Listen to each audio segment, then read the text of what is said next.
Tuan-tuan dan puan-puan yang saya hormati sekalian, kita semua sedia maklum bahawa rasuah merupakan musuh nombor satu negara dan ia merencatkan pertumbuhan ekonomi, menyebabkan ketirisan dana awam, menghasilkan projek berkualiti rendah dan paling berbahaya menghakis kepercayaan rakyat terhadap institusi negara. Memerangi rasuah bukan tugas SPRM secara bersendirian. Ia adalah tanggungjawab kita semua sebagai warga pendidik, kaki tangan dan juga para mahasiswa. Melalui amar, mahasiswa berperanan sebagai benteng hadapan. Jadilah generasi yang berani berkata tidak kepada rasuah dalam apa jua bentuk. Assalamualaikum dan salam sejahtera kepada semua penonton. Nama saya Muhammad Amir Afifuddin Ismail. Dan saya Muhammad Kemisi. So untuk hari ini kita nak bincangkan tentang isu yang semakin membimbangkan negara. Contohnya rasuah dalam sektor kerajaan.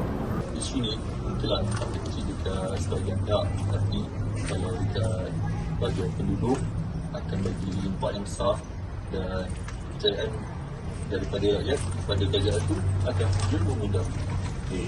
Bersama kami sekarang ialah seorang bekas pegawai kerajaan yang mempunyai pengalaman dalam bidang penguasaan penguasaan.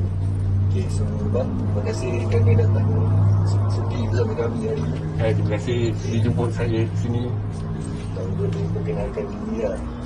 Okey, nama saya Muhammad. Umur lebih kurang dalam 40-an lebih. Berasal daripada Johor. Okey, pengalaman kerja tu dah lama sangat, lebih kurang dalam 4 ke 5 tahun. Itu sajalah saya rasa yang ada tu. So kita nak buat tentang faktor yang boleh berlakunya rasuah dalam minyak. So apa faktor-faktor rasuah yang faktor-faktor yang menyebabkan rasuah? Faktor, okey. Antara faktor-faktor ni, selalunya sikap tamak dengan sikap yang kurang integriti. Kedua, individu yang selalu nak cepat kaya tapi dia tak fikir panjang. Macam mana dia nak adapt benda tu dalam masa akan datang. Yang ketiga pula, kelemahan dalam sistem pentadbiran. Okey, abang. Berdasarkan pengalaman abang sendiri lah, apakah faktor yang boleh menyebabkan rasuah ni? Okey, sebelum tu terima kasih kepada saudara yang menjemput saya dalam podcast ni. Assalamualaikum dan selamat datang. Rasuah ni dia konsep dia sebenarnya skop dia besar sebenarnya. Macam-macam jenis rasuah dia. Kita tak boleh nak cakap semua sektor tu ada rasuah. Mungkin sebahagiannya. Dan kita tak boleh cakap semua orang terlibat. Mungkin sebahagiannya. Betul tadi macam saudara cakap, mungkin ada faktor-faktor yang menyebabkan orang mengambil rasuah. Kita pun tak nafikan benda ni sebenarnya bukannya sekarang. Dah lama, terlampau lama benda ni. Dia dah jadi macam, orang kata macam darah daging dah. Nak buang dia tu memang payah. Macam mana pun kita perangi dia, mesti masih ada lagi. So, berbalik kepada soalan saudara tadi, rasuah ni, macam kita sendirilah, macam saya pengalaman sini lebih kurang dalam 4-5 tahun. Pada mulanya kita rasa benda ni macam untuk menampung kehidupan harian kita. Sebab dengan faktor gaji lah kan, time tu masuk macam saya berkhidmat tu tahun dalam awal 2000-an 2000. So maksudnya masa tu kita duduk dekat bandar yang besar. So kita tengok kawan-kawan lifestyle diorang mewah. Kita pun macam mana diorang boleh survive kan. Kita ni pun cukup-cukup makan. Dengan gaji yang first tu pun bulan pertama tu kita rasa ngam-ngam je kan. Kita cakap, macam mana, apa yang berlaku sebenarnya kan. Macam mana diorang ni boleh survive kan dekat bandar-bandar besar. Kita daripada kampung kan. So itu yang kita terjebak tu, berjinak-jinak tu sebenarnya. Untuk sebenarnya dia punya alasan dia sebenarnya nak menampung kehidupan. Lama-lama tu macam yang tadi saudara cakap lah. Dia jadi macam dia dah jadi sebati dah dengan kita nak buang dia dah tak boleh. Jadi kesedapan kita dah. Okey. Ada pengalaman abang lah. Abang pernah lihat, tengok situasi yang pegawai mana-mana diterima uang dan dia Dia macam terima duit daripada sedikit dua. Senang sangat dapat. Senang. Okey, balik pada soalan saudara tadi, soalan tu memang cukup bagus. Saya rasa semua orang tahu kita ni kerja, kita ada pangkat-pangkat kita. Daripada yang bawah, daripada orang kata yang sekecil pangkat sehingga yang sebesar-besar pangkat. Kita pun tak nafikan macam saya cakap tadi lah, tak semua yang ambil. Tapi mungkin salah satu faktor mungkin terbesar, mungkin untuk menampung kehidupan harian saja. Tapi dia jadi kesedapan dan benda ni dia jadi tabiat dah. So bila orang bertukar, dia akan pass over pula benda ni. Bila pass over tu yang dia melarat tu, pass over melarat, so dia dah tak boleh nak bendung lagi dah. So macam tadi soalannya, Macam abang tengok ada okey, kalau dah orang kata macam mana, benda ni dulu tak macam sekarang, tak macam zaman 2025, 2026, dia punya orang kata lebih ketat. Tempat kerja tu orang kata lebih terkawal dengan pemantauan CCTV ni. Dulu kita kurang. So kita ni orang kata dulu ni ada CCTV tu tapi tak macam sekarang. Sekarang dengan orang kata zaman 4K nya, zaman AI nya, so semua dah lebih digital. So lebih orang kata clear nampak muka tu. Macam dulu kalau kamera pun CCTV pun kabur-kabur. Kan maklum lah. Orang kita zaman-zaman orang kata dah hitam putih dia punya tu, bergerak-gerak tak clear. So kita dulu orang kata tahap takut tu kurang. Tapi sekarang orang dah lebih berhati-hati. So sebenarnya benda ni kalau kita pergi segi halal haram memang kita nampak lah sumbernya memang tak elok. Tapi kalau kita memang nampak depan mata benda ni, memang kita pernah nampak. Saya sini pengalaman saya pernah nampak benda ni berlaku memang depan mata kita. Sebab ada di antara pegawai kita yang ambil. Memang terang-terangan kita nampak. Sini bukan nak cakap saya dengar daripada orang ke ataupun tahu daripada orang, tak. Ini kita nampak sendiri benda ni berlaku depan mata kita. Tapi yang cuma yang menyedihkannya, amount tu yang diambil tu bukannya banyak pun, RM50, 100. Tapi kadang kita fikir balik berbaloi je. Sebab apa?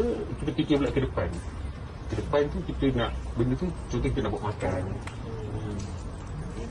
Itu yang dia itu yang kita nak, contohlah dah berkahwin, nak kasih anak bini makan, tu yang kita fikir balik. Kalau dah benda ni dah berlaku, nak patah balik pun tak boleh. Kita pun dah terjerumus. Senang kata kita kata dah terjerumus, kan? So masa yang ada, kalau kita boleh patah balik, kita patah balik. Kalau boleh kita nak elakkan.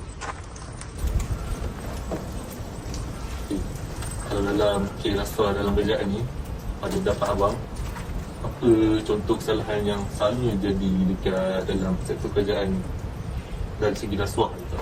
Okey, untuk contoh sendiri contoh macam dekat pintu masuk negara. Kalau saudara-saudara tahu yang baru-baru ni dekat KLA. Jadi itu antara pintu masuk utama yang dijazakan oleh kerajaan negara. So mana-mana pelancong yang nak masuk memang kena melalui pintu utama, iaitu KLA. Tak boleh melalui pintu kedua, contoh melalui bayar lepas ataupun melalui Senai atau boleh melalui pintu-pintu lain lah, Singapura ke, dia mesti melalui pintu masuk utama KLIA. Dia kena mendaftar masuk di sana. So bila nak mendaftar masuk di sana, ejen-ejen ataupun senang kata organisasi-organisasi yang terancang ni, dia dah dikawal. Sebab apa? Macam saya cakap tadi lah, yang berbalik kepada awal-awal tadi saya cakap, kita ni sebenarnya gaji ni jadi isu yang utama lah, gajinya. Itu yang mendorong pegawai-pegawai kita ni buat benda-benda yang macam ni. So itulah yang memang tengah-tengah kita memang nampak sekarang. Sebab apa? Kalau dia kata memang amount yang dikatakan oleh dalam TV tu, memang itulah amountnya daripada sejak dulu lagi. Yang saya tahulah kan, memang itulah amount dia. Memang tak dinafikan lah benda ni. So kalau boleh macam mana pun orang kata, kalau kita buat penguatkuasaan pun selagi dia tak ada diri sendiri lah sebenarnya. Sebenarnya kesedaran di sendiri je. Kita cakap lah kerajaan mana pun, polis ke, contohlah kan, askar ke, bomba ke, orang kata mana-mana pun lah, orang kata cikgu sendiri pun, kita pun tak nafikan benda-benda tu kan. Memang ada. Cuma kesedaran sendiri, itu je lah penting bagi saya sebenarnya. Betul. Kita tak cakap semua jahat. ataupun semua baik. Tapi ada. Benda ni memang tetap ada. Walaupun kita macam mana sekali pun kita perangi dia, selagi dia tak ada kesedaran diri, dia memang takkan berhenti kat situ juga. Buatlah apa pun kita buat kempen sekalipun, still juga macam tu. Yang penting orang kata pokok pangkalnya hati kita juga. Betul? Okay bang, pada abang punya pengalaman lah abang kan. Okay, selalunya orang tengok rasuah ni dia senang buat duit. Lepas tu pula kesannya teruk lah sebenarnya. Kalau pendapat abang lah, dari segi ambil rasuah ni cepat buat duit, benda tu betul ke? Okey, pasal duit ni, dia rasuah tak semestinya duit tau. Kadang-kadang ada bentuk-bentuk yang lain. Misalnya kata, contohlah senang yang kita nampak, memang kita nampak duit yang pertama. Tapi ada setengah orang dia tak ada duit. Mungkin dia dah tiket penerbangan, mungkin bentuk hadiah, bentuk barang. Kadang diorang ni bijak pandai juga tau. Diorang tak nak ambil duit. Sebab duit ni, dia nampak benda yang duit ni sebab dia fizikal memang barang pun fizikal juga, tapi duit ni diorang tak nak belakang hari apa-apa berlaku. Contoh ialah ada kan nombor siri. Sebab diorang banyak fikir ke depan. Diorang ni kebanyakan fikir ke depan. Contoh macam polis sendiri kadang-kadang dia pun bijak pandai, dia tak ambil time tu, mungkin tak time lain.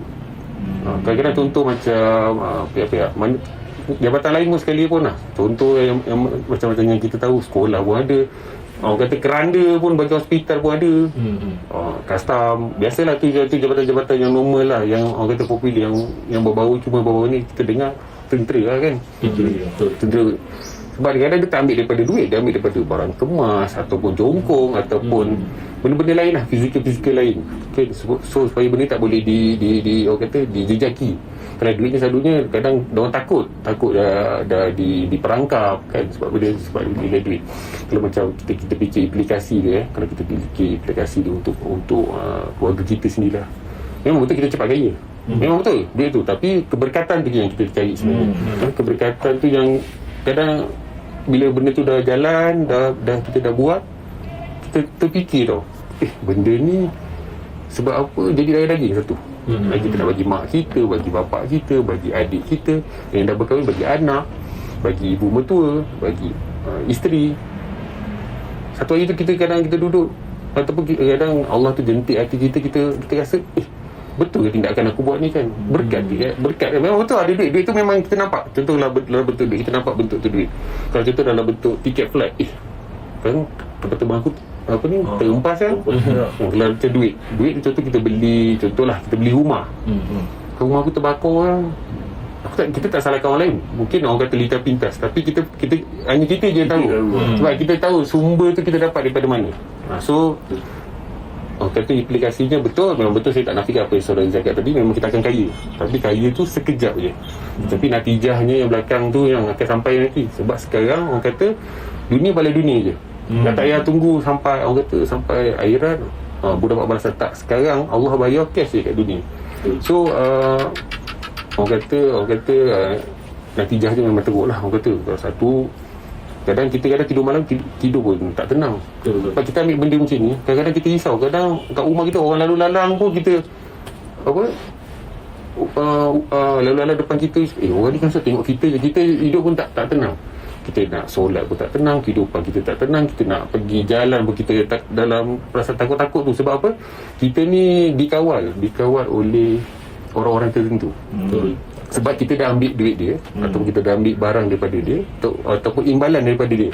So kita ni dalam keadaan hidup kita ni tak tenang. So apa benda kita buat pun kita macam betul ke kan, aku ni keluar ni macam ada orang tengok. Kita di sini jadi tak sedar hati tau. Kita tak senang hidup. Sebab apa? Kita dah ambil sesuatu daripada orang-orang tertentu ni sebagai balasan ataupun imbalan. So kita nak kena buat kerja dia. Kalau kita tak buat kerja dia, kita yang jadi masalah. So kalau boleh kan, implikasi ni kalau orang yang menonton ni memang orang kata memang dahsyat dah sebenarnya implikasi. Sebab mungkin ramai orang kata, alah aku ambil sikit je, walaupun nilai ni 10 ataupun RM20, nanti natijahnya ke depan tu takut dia akan efek kepada keluarga atau anak-anak kita atau bapak-bapak kita.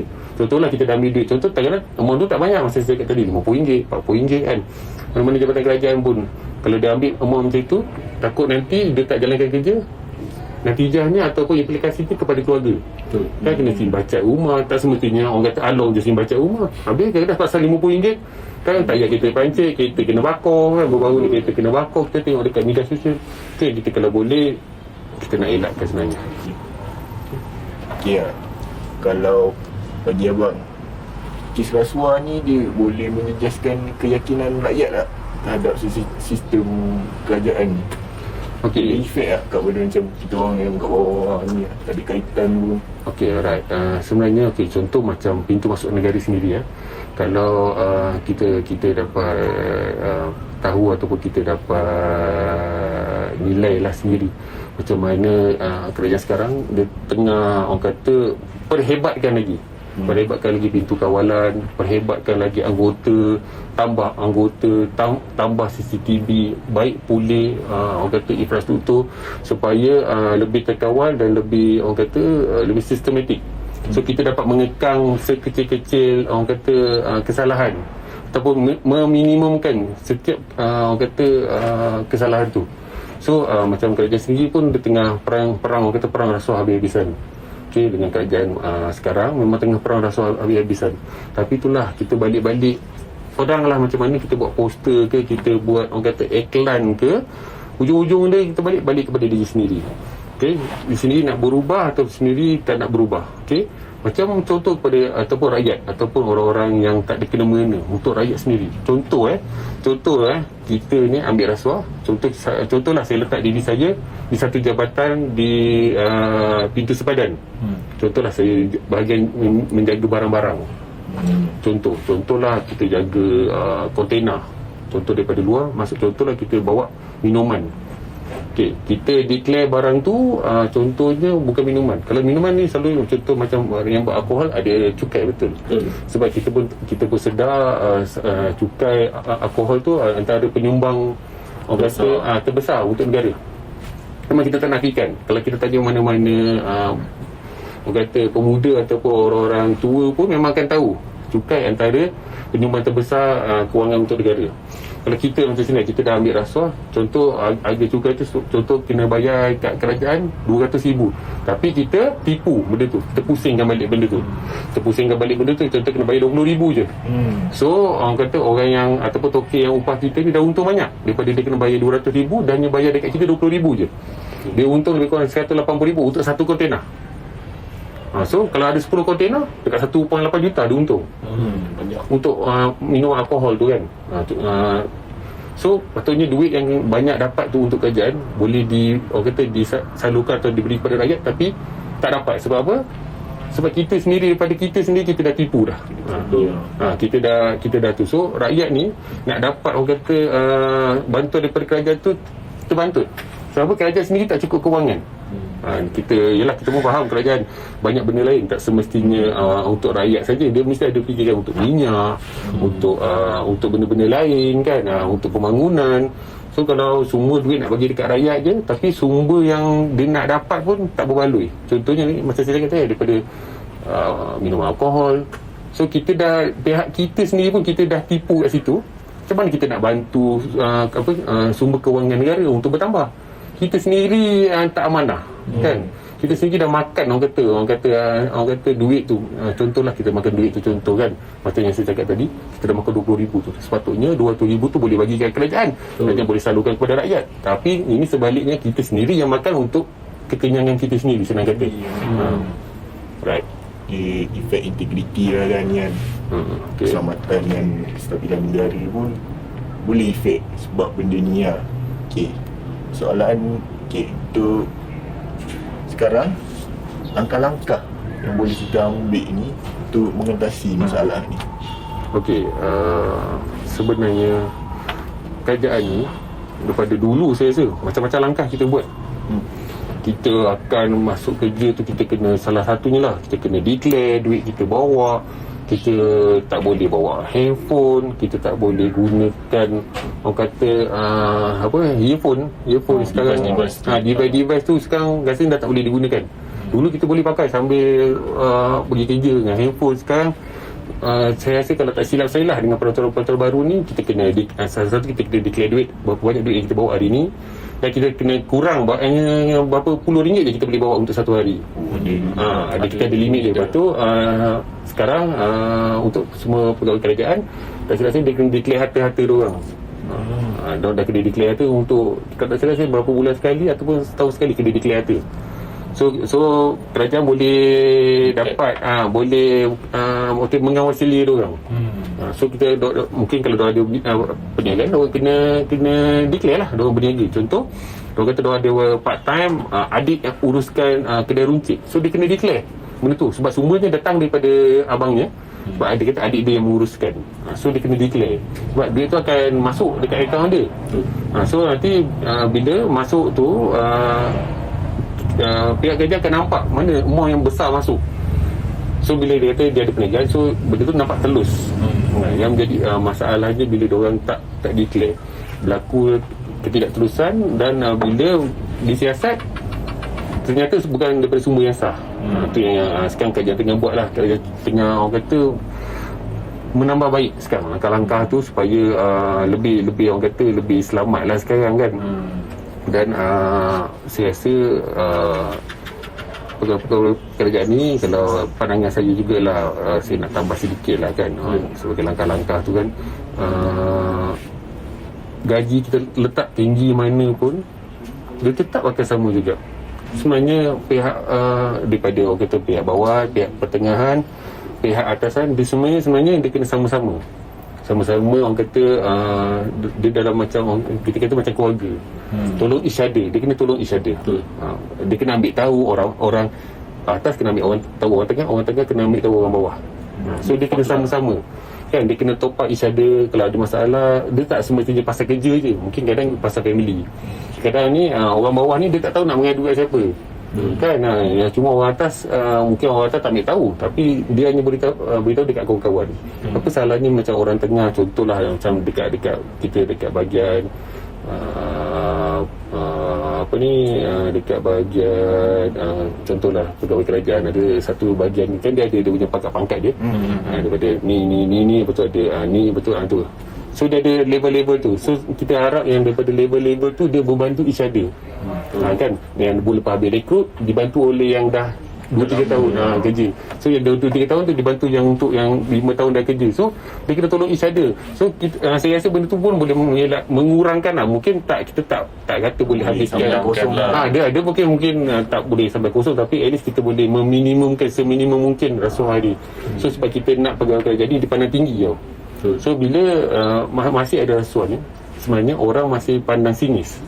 Kan, alah dia ni kerja ni, dia ni pakai kereta besar, dah tahu ni ambil rasuah lah ni, gaji sebulan 1,000, contohlah gaji sebulan 1,300 pakai BMW, aja gila. Tak masuk di akal. Kan, tu yang kita sebenarnya nak buang benda-benda macam tu. Tanggapan negatif netizen ni ataupun tanggapan negatif masyarakat tu kita nak buang. Kan, kalau boleh kita nak seminimum mungkin. Okay, so kita sebagai rakyat, kita kena support apa yang kerajaan buat ni, semuanya kebaikan untuk rakyat semuanya. Okey. Abang kan bekas pegawai kerajaan kan. Kalau apa nasihat yang abang boleh bagi dekat penjawat awam pasal integriti supaya boleh kita ni terus jujur tak terpesong, biar kita ni selalu berintegriti Lagi-lagi yang baru-baru ni. Okey, betul, soalan yang cukup baik. Saya rasa memang cukup baik soalan tu. Okey, pasal kita nak cerita pasal integriti. Integriti ni dia luas tau, skopnya sangat luas. Integriti ni kita pakai logo integriti tu dekat baju tu, dia dah bawa satu kita punya orang kata beban, tanggungjawab. Kita amanah tu kat situ, orang kata amanah wasaqona waja'alna minal muslimin. Tu amanah tu yang orang kata yang berat kita nak pikul. Selain tu tanggungjawab kita atau tugasan kita, itu amanah, benda yang orang kata integriti tu yang paling besar kita nak pegang. Kadang-kadang kita ni cuba mengelak, orang kata tak nak terlibat dengan orang kata gejala-gejala ni, tapi kadang dia datang tanpa kita sedari. Kadang-kadang dia, macam saya kata, bukan bentuk kewangan, kadang dia bentuk pertolongan benda lain. Macam hadiah ataupun imbalan lain. Tu yang sebenarnya kita, kalau boleh kita nak elak, kita elak. Tapi macam saya cakap tadi lah, kita nak lari 100% memang payah. Memang cukup payah. Kadang-kadang orang kata, yelah macam kita untuk orang kita, macam kita sendiri lah, orang yang beragama Islam. Sebab yang membezakan kita halal dengan haram. Okey. Macam agama lain pun dia ada halal dengan haram dia juga. Tapi yang tu saya tak berapa pastilah macam mana diorang punya pemahaman diorang. Tapi untuk pemahaman kita, selagi kita masih ada iman, walaupun sedikit pun kita macam nak buat kesalahan tu, kita masih berfikir 2-3 kali. Tapi kadang-kadang macam saya kata tadi lah, kita terdasarkan satu je, mungkin kita nak survive untuk hari tu. Mungkin kita akan cakap, aku ambil ni untuk hari ni je. Tapi bila dia dah, orang kata duit depan mata tu, dia dah, orang kata anasir-anasir lain dah merasuki kita tau. Kita tengok je, aku boleh buat benda ni jadi macam orang kata side income aku. Ya, satu hari contoh dapat 100. Satu hari 200. Tiba-tiba dia naik 400 jadi 1000, satu hari 1000. Kalau sebulan satu hari 1000 sebulan, 30,000. Jadi side income kan. So dia jadi kesedapan. So sebenarnya kalau boleh kita nak orang kata nak buang benda tu memang payah. So untuk yang macam saya sini, pandangan saya lah, saya tak tahulah orang lain kan. Pandangan saya untuk yang pejabat-pejabat awam yang baru ni, yang bila dia pakai, orang kata dia memegang amanah tu, bila kita angkat sumpah tu sebenarnya, itu sebenarnya sumpah janji kita tau. Sebab kita bukan hanya bersumpah untuk menjaga negaranya, tapi sumpah kita kepada Tuhan kita.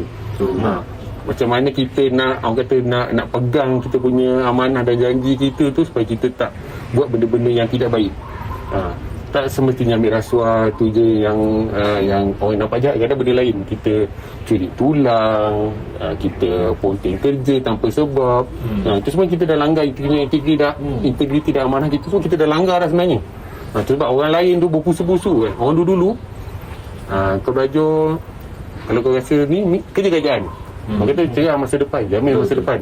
So saya tak nafikan benda tu memang betul. Macam mak saya pun pesan juga macam tu, dan alhamdulillah saya dapat kerja. Tapi itulah mungkin orang kata rezeki saya yang dulu saya tak panjang. Saya hanya sempat berkhidmat 4 ke 5 tahun saja.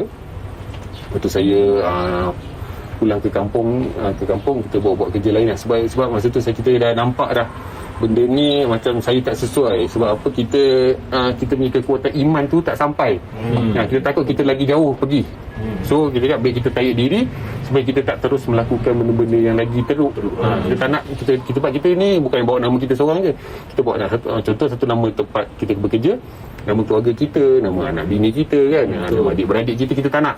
So kita bagi dekat orang yang rasa boleh carry on, kau bawa. Contohlah kau kerja dekat satu jabatan kerajaan ni, contoh kau rasa kau boleh berintegriti, kau boleh jujur, amanah, kita teruskan. Kalau kau rasa dah setahun kau try tak boleh, 2 tahun kau sabar, 3 tahun kau dah nak give up, 4 tahun kau angkat je, buat. Sebab apa, kita fikir rezeki ni Allah ni luas. Tak semestinya kita tak kerja kerajaan, kita tak ada masa depan, betul tak? Sekarang pun kita pun dah nampak dah sekarang orang swasta kebanyakan lebih berjaya daripada orang kerajaan. Sebab apa? Orang kerajaan ni banyak terbeban, satu dah terbeban dengan personal loan kalau perasan. Sebab dia terlampau mudah. Personal loan mudah, beli kereta pun mudah. Sebab dia tak sama dengan orang-orang yang swasta. Banyak dia punya step-step dia. Untuk kerajaan dia mudah. Submit 2-3 hari dah boleh dapat duit. Submit 2-3 hari dah dapat kereta ataupun rumah. Tapi ujung-ujung menanggung hutang. So bila yang menanggung hutang ni lah buat benda-benda yang bukan-bukan. So dia nak survive, nak bayar komitmen dia. Dia nak bayar komitmen dia. Macam mana dia nak bayar komitmen dia ni? Mana sumber dia nak dapat? So itu yang buat yang benda yang menyepek-nyepek orang kata tu. Yang tak masuk di akal. Kita jangan salahkan lelaki saja, sebab perempuan pun ada buat juga. Sama je sebenarnya. So yang cakap tadi balik daripada tadi, macam mana kita nak untuk yang pegawai-pegawai baru dia berintegriti, sebenarnya pokok pangkal dia hati dia je. Yang penting hati dia je. Itu je. Okay, bang, nampaknya masih pun dah macam dah nak habis lah. So saya akan bagi kesimpulan lah. Kepada apa yang kita dah borak-borak ni kan. Rasuah ni dalam satu kerajaan ni dia bukan langgar undang-undang ni kan. Dia boleh mengancam keselamatan negara juga. Betul. Dia merosakkan masa depan lah. Okay, macam mana pendapat ni? Okay, bagi pendapat aku lah, pendapat aku rasuah ni dia bukanlah keuntungan tu akan kekal selamanya.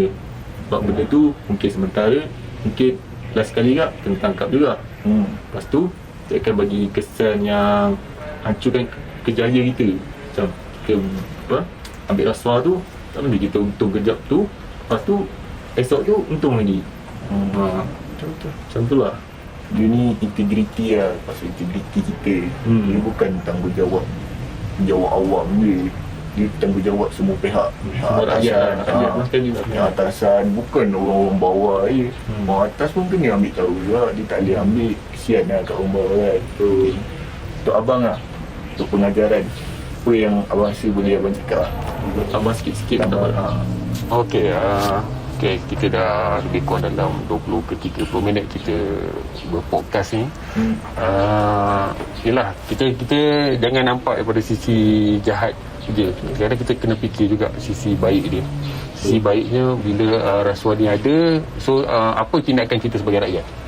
Kita kena ambil tahu sebenarnya, kena ambil cakna benda ni, dan bila kita nampak, kita kena laporkan sebenarnya. Betul. Dan untuk yang mengambil pula, pada saya lah, yang pengambil tu kalau boleh, orang kata kalau dalam bahasa yang mudah ni, berhenti-berhentilah, cukup lah tu, jangan ambil lagi.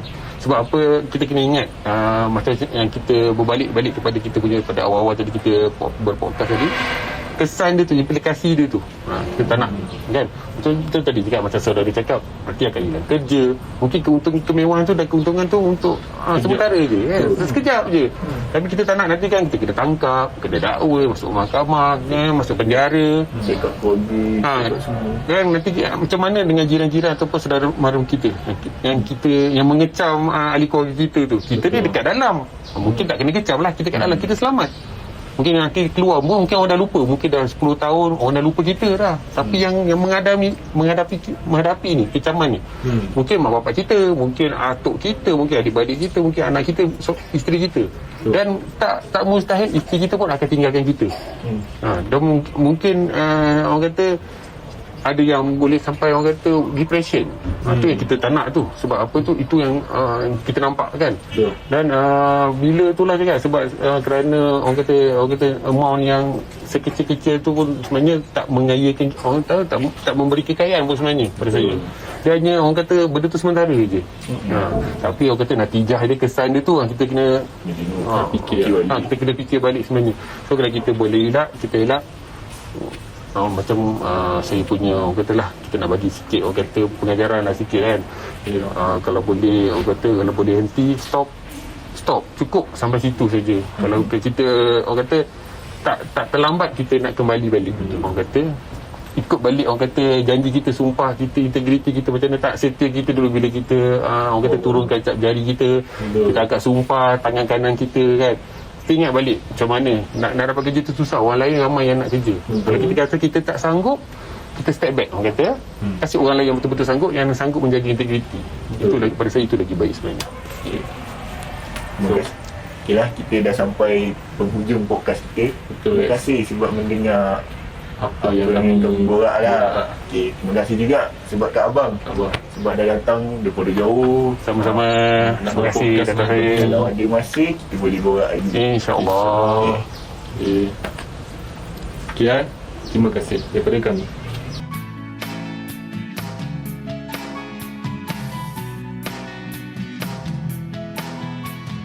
Seiring kehaluan, capai apa diciptakan, keazaman di dada untuk menggapai impian.